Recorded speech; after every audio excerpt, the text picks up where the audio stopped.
Darkness engulfed the city streets as my girlfriend Emily and I found ourselves hopelessly lost in a sprawling metropolis known for its sinister underbelly. We had planned a romantic night out, but fate had other plans for us. The streetlights cast eerie shadows, and every echoing footstep seemed to amplify the unsettling feeling that we were being watched. "We should have stayed closer to the main areas," Emily said, trying to hide the unease in her voice.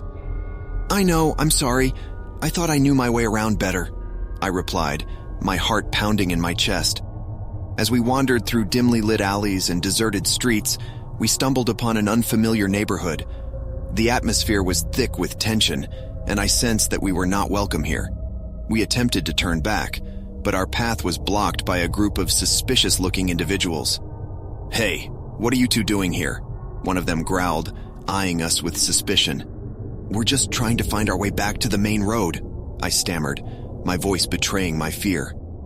The leader of the group stepped closer, his eyes cold and menacing.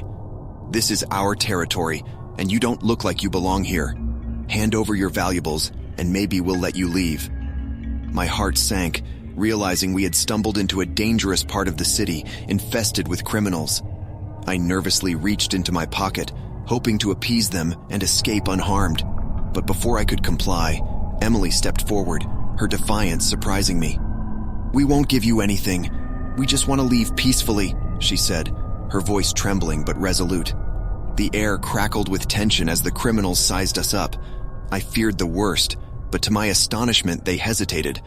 There was something about Emily's courage that gave them pause. "You're lucky you got a gutsy girl there," the leader finally said, backing away. "Get out of here and don't come back."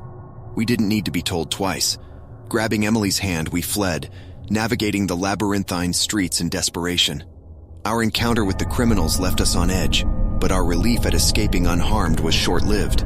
As we wandered deeper into the city, we stumbled upon an abandoned building. It loomed before us, its windows broken and boarded up, as if warning us to stay away. But with no other option, we cautiously entered, hoping to find shelter for the night.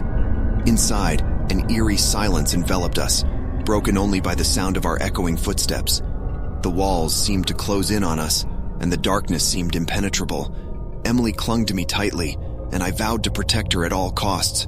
But as we ventured deeper into the building, strange noises echoed through the corridors, as if the building itself was alive.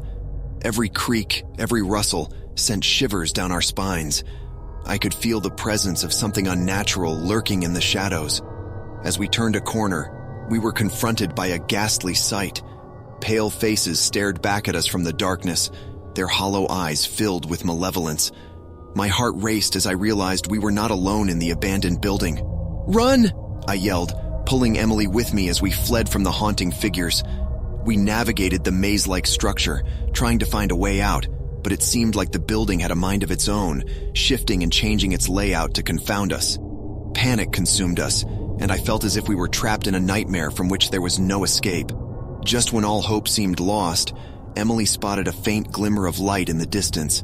We raced toward it, bursting out of the building into the cold night air. The city's bustling streets surrounded us once again, and we felt an overwhelming sense of relief. As we made our way back to safety, the memory of that night lingered in our minds like a haunting shadow.